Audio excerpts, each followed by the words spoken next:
As we mentioned before, one of the competencies of marketers is market sensing, or the ability to sense the market. And we indicated there were two sub-competencies within that: environmental analysis and research and consumer behavior.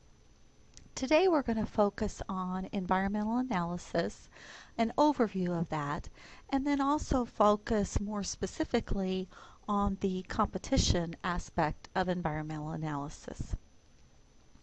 So when we talked last time, we focused on defining marketing as something that creates value and relationships to meet customer needs. And we indicated that a key aspect of marketing was exchange between a customer and the organization in the form of a marketing mix which involves the product, the price, the place or distribution, and the promotion. We also differentiated between marketing and promotion, advertising, and selling.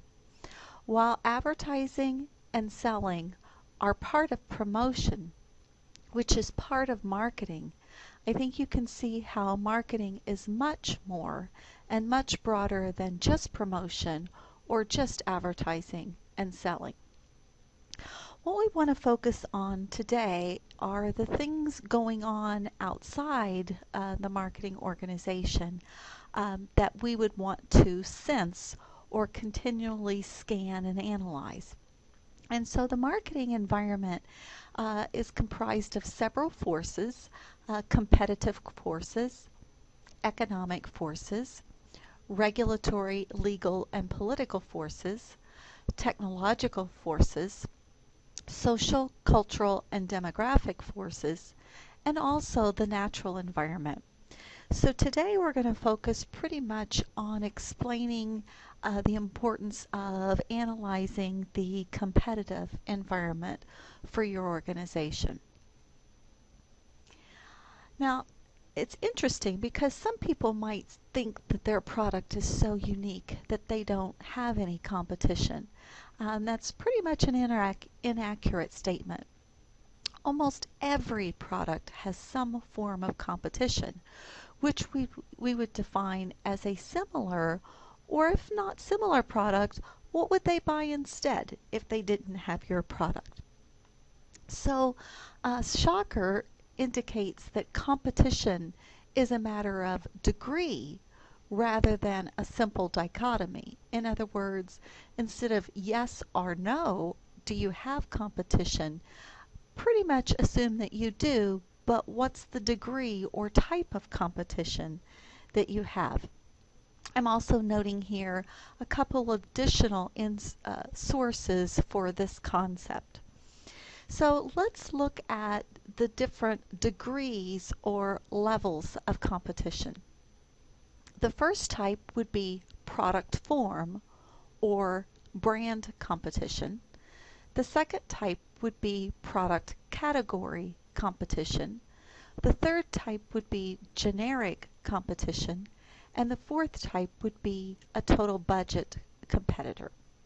So let's describe the difference with those using the product category of soft drinks, or pop or cola, or pop or soda, depending upon what area of the country you're from. So in product form or brand competition, your competitors would come from the same product category. So in this case, we would be talking about two soft drinks that have similar features. In this case, two soft drinks that are both colas. So Coca-Cola and Pepsi would be considered brand or product form competitors.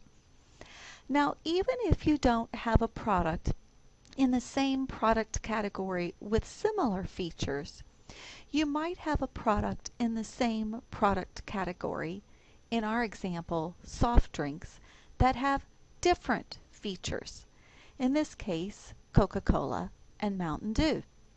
We would call Coca-Cola and Mountain Dew product category competitors because they're in the same product category, even though they have different features. Even if you don't have any product category uh, competitors, in other words, there's nothing in your same product category that meets the same need, you might have something from a different product category that meets the same need. In this case, both Coca-Cola and bottled water, while they're not both soft drinks, they do both satisfy thirst.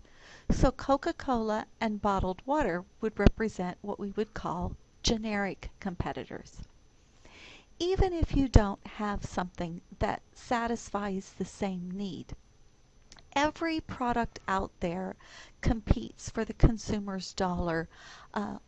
And so therefore, because consumers only have a limited amount of what's called discretionary income, every product basically competes for that dollar. So in this case, if you were both hungry and thirsty and you walked to a vending machine, you would have to choose between Coca-Cola and Skittles. Even though they don't meet the same basic need of thirst, even though they're not in the same product category, they are still what we would call budget competitors. So, to illustrate Shocker's quote even more, competition is a matter of degree, brand, product category, generic, or budget, rather than a simple yes or no whether or not you have competition. Now, one thing that's very important is to understand the industry in which you operate. And so most industries will have what would be called a trade association. And it's a collection of member competitors in a product category. We're going to look a little bit at the International Bottled Water Association in a minute. But let's hold off on that concept of trade associations until after we discuss another concept in terms of industry competition. Another concept would be how many competitors you have in your industry. If you are the only competitor in your industry, you have what's called a monopoly. If there are only a few competitors in your industry, you would operate in what's called an oligopoly. If you have many competitors in your industry, and therefore they're all trying to make their product appear different by various features and benefits, you would operate in what's called monopolistic competition. There's also a fourth level of competition within an industry called pure competition. Honestly, it rarely exists because there are a very large number of competitors with standardized products, and so the only way they really compete based upon price. An example here would be most agricultural products. But most products that are marketed are tried not to be standardized. In other words, they try to make their product appear special or differentiated from their competitors, and therefore trying to convince people to buy their product versus a competitor's product. One thing I want to do at this point is to revisit this concept of trade associations. And I'm going to visit the International Bottled Water Association here.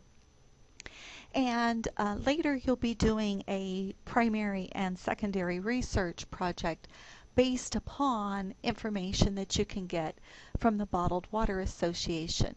But one of the things that is often available from a trade association are statistics about your industry. And I'm focusing here on something from the Bottled Water Association industry from 2011. And one of the things they're looking at, or types of data that you might get here, would be to look at the demand for your product category over time. And you can see here in the Bottled Water Association that after 2007, in 2008 and 2009, well, there was a decline in the consumption of bottled water per capita in terms of gallons. It's picking up again in 10 and 11. And part of the reason for that decline has to do with the topic of this uh, lecture series on things that are happening in the external environment. And we can discuss those more at a later time.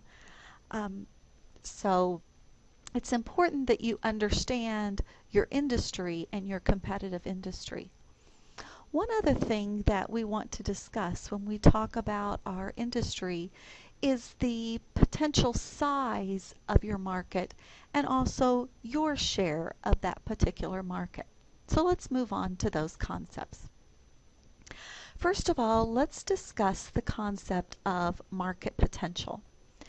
Market or industry potential is the total amount of a given product category, whether it be bottled water, soft drinks, or another product category like e-cigarettes, for example. So the total amount of a given product category that can be sold in a given time period, generally we would look at a year, in a given geographic area. So it's interesting to look at the market or industry potential of e-cigarettes and the growth in that market from 2007 until 2013. Interestingly, the market more than doubled between 2012 and 2013. And so what causes the market potential for a product category to grow or to decline? And generally speaking, the answer to that would be the various forces in the marketing environment that we talked about earlier. Those competitive, economic, regulatory, technological, social, and cultural forces, or even changes in the natural environment. So let's apply that concept to this e-cigarette market. What are some of the reasons for e-cigarette growth? Well, first of all, social influences. I think most understand now that it's considered socially unacceptable to smoke in many environments because of the poor health reasons and especially too because of the secondhand smoke concerns. In addition to just how people in our society and culture feel about traditional smoking, there have also been new regulatory influences or forces that have affected the demand for regular cigarettes or e-cigarettes. In in many areas, there have been bans against smoking indoors. Additionally, there have been economic influences. Since the economic recession of 2008 and the increasing cost of traditional cigarettes and the taxation of those items, it has become increasingly expensive to smoke, and again, consumers only have so much discretionary income. There have also been technological influences on the cigarette market. With the advent of e-cigarettes or a new technology for smoking, we've seen a tremendous growth in this market. So I'm not suggesting that e-cigarettes are something that you should pursue or should not pursue. Don't want to get into that, but I wanted to use that particular market to illustrate this concept of the growth of market potential, the total amount of a given product category that can be sold in a given time frame in a given geographic area. Another way to look at market potential is to look at the primary, what's called the primary demand for a product category. So when we talk about primary demand, we're talking about demand for a product category regardless of the brand of e-cigarette. Let's move on and translate that to a new concept, and that is that of market share. And the market share would be the ratio of an individual brand, say your brand or company, to sales of all of that particular product category industry wide. So market share is a ratio of the sales of your brand compared to the market potential or the primary demand. So if we look at the e-cigarette market, for example, you can see that 61% of the market potential for that product category is held by one competitor. And if you look at the additional top two competitors, you'll see that almost 75% of the e-cigarette market is controlled by three brands. That represents each of these three brands' market share, the ratio of their sales to industry-wide sales.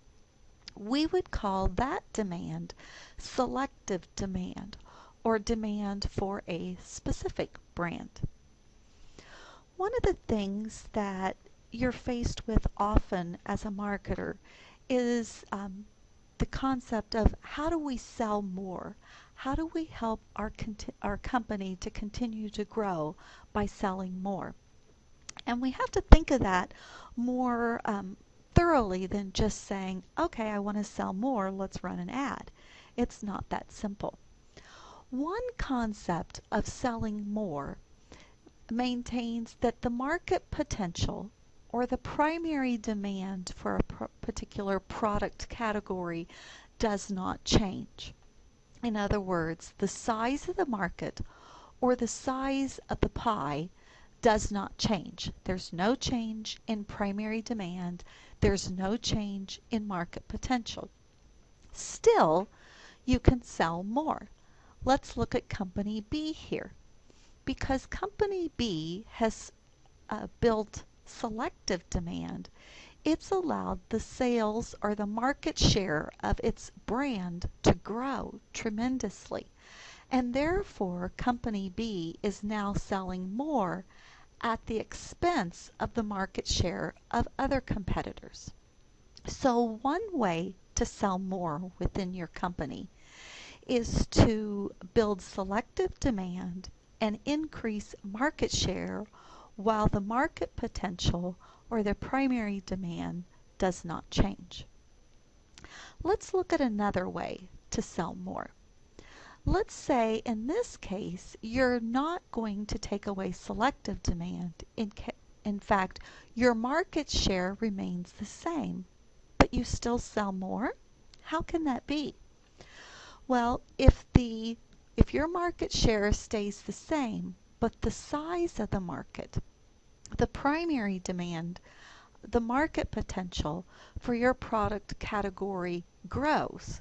In other words, all of a sudden people start drinking more bottled water, are smoking more e-cigarettes, are eating more peanut butter for that matter. Even if your market share remained the same, there would be no change in your market share. If all of the competitors did not switch any market share, you would still sell all of this extra simply because the market potential, the primary demand for your product category grew while your market share stayed the same. So I hope that this presentation has helped illustrate the importance of the marketing environment and especially an understanding of the competitive environment on how to go about marketing products and services.